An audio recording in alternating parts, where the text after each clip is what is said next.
જય શ્રી રામ મિત્રો, ફરીથી અમારા નવા વ્લોગમાં તમારું સ્વાગત છે. અને આજે અમે પહોંચી ગયા છે ડાકોર રણછોડરાયના દર્શન કરવા માટે.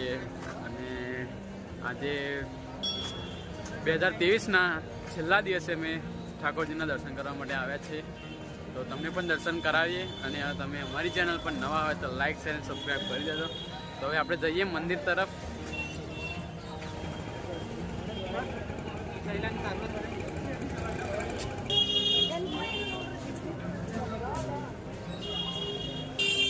તો મિત્રો હવે આપણે જઈએ મંદિરની અંદર. તો મિત્રો હવે આપણે જઈ રહ્યા છીએ મંદિરના મેન ગેટની તરફ, જ્યાં આપણે મંદિરની અંદર પ્રવેશ કરીશું. તે મેન ગેટની અંદર જઈશું આપણે. તો મિત્રો આ છે મંદિરનો મેન ગેટ.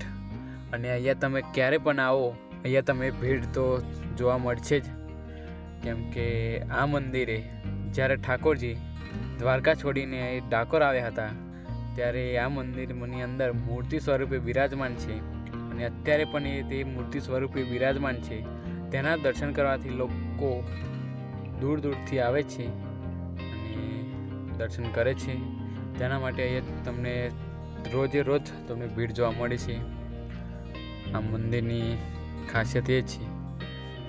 અને અત્યારે પણ એ તે મૂર્તિ સ્વરૂપે જ બિરાજમાન છે. તમે મંદિરની બહાર જોઈ શકો છો કે 1001 દીવડા પ્રગટ કરવામાં આવે છે. પૂનમના દિવસે 500 ડાબી બાજુ અને 500 દીવડા જમણી બાજુ, અને મેન દીપક એ મંદિરની અંદર પ્રગટ કરવામાં આવે છે ઠાકોરજીના સામે. એ આ મંદિરની એક ખાસિયત છે. તો હવે આપણે મંદિરની અંદર જઈશું અને ઠાકોરજીના દર્શન કરીશું. તો તમે અમારી ચેનલ પર નવા હોય તો લાઇક શેર અને સબસ્ક્રાઈબ કરી દેજો. તો આપણે જઈએ ઠાકોરજીના દર્શન કરવા માટે. અને મિત્રો અંદર વિડીયોગ્રાફી કરવાનું મનાય છે, તો આપણે બહારથી જ તમને દર્શન કરાવીશું. તો તમે અહીંયાથી જોઈ શકો છો કે ઠાકોરજીની મૂર્તિ કેવી દેખાય છે. અને તે આ જ મૂર્તિની અંદર તે અત્યારે પણ બિરાજમાન છે. તે જ જોવા માટે લોકો દૂર દૂરથી અહીંયા આવે છે. અને રોજે રોજ તમને અહીંયા ભીડ જોવા મળે છે. તો મિત્રો હવે આપણે વધારે વિડીયોગ્રાફી નહીં કરીએ અને બહારનો તમને વ્યૂ બતાવીએ કે બહારની મંદિરથી બહારનો વ્યૂ કેવો આવે છે. અને અહીંયા તો રોજે રોજ આટલું પબ્લિક, અને આનાથી વધારે પણ પૂનમના દિવસે 11ના દિવસે વધારે પબ્લિક જોવા મળે છે. અને બહારનો વ્યૂ તમે કંઈક જોઈ શકો છો, કંઈક આવો આવે છે કે જ્યારે કોઈકની બાધા હોય ત્યારે ધ્વજની બાધા રાખી હોય ત્યારે આવી રીતે પ્રદક્ષિણા કરી અને ધજાનું ઉપર ચઢાવવામાં આવે છે. તો આપણે પણ પ્રદક્ષિણા કરી લઈએ મંદિરની એક, પછી આપણે બહાર નીકળીએ.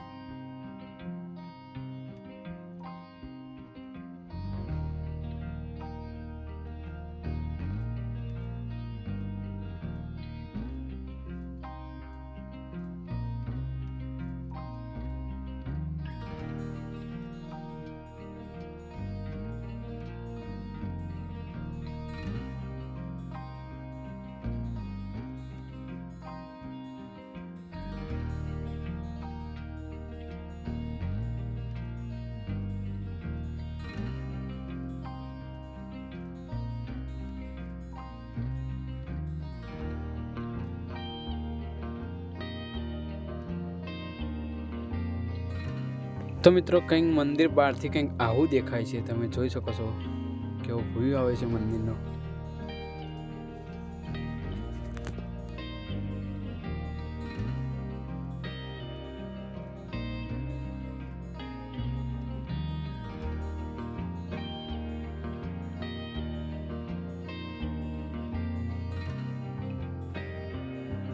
તો મિત્રો આપણે મંદિરની બહાર આવી ગયા છીએ.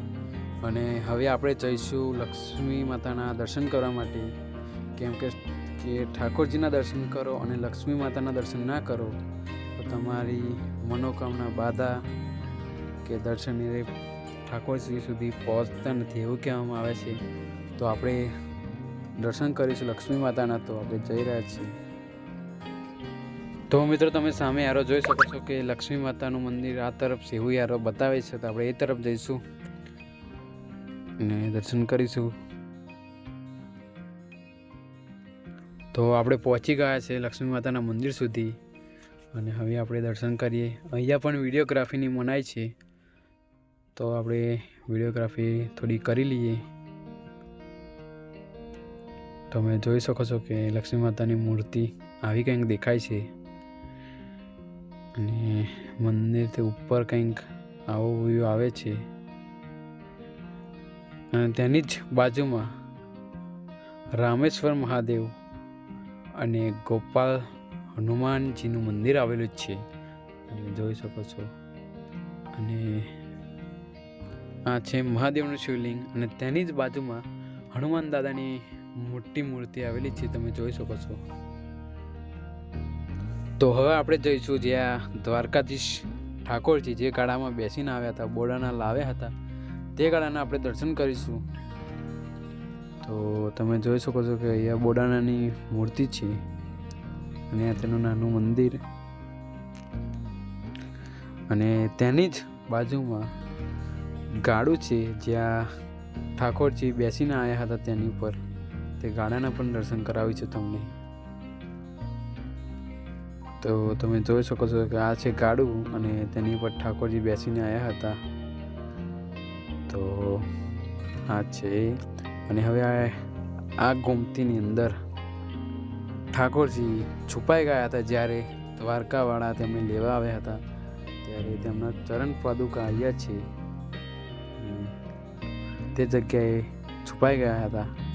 અને અહીંયાથી મંદિરનો વ્યૂ કેવો આવે છે તમે જોઈ શકો છો. અને ગોમતી. તો મિત્રો આપણે ઠાકોરજીના પણ દર્શન કર્યા, લક્ષ્મીજીના પણ દર્શન કર્યા અને ગોમતીની પણ વિઝિટ કરી. તો વિડીયો કેવો લાગે જરૂર કમેન્ટમાં બતાવજો. તો મળીએ તમને આવા જ બ્લોગમાં. ત્યાં સુધી બાય. જય હિન્દ, જય ભારત, જય દ્વારકા.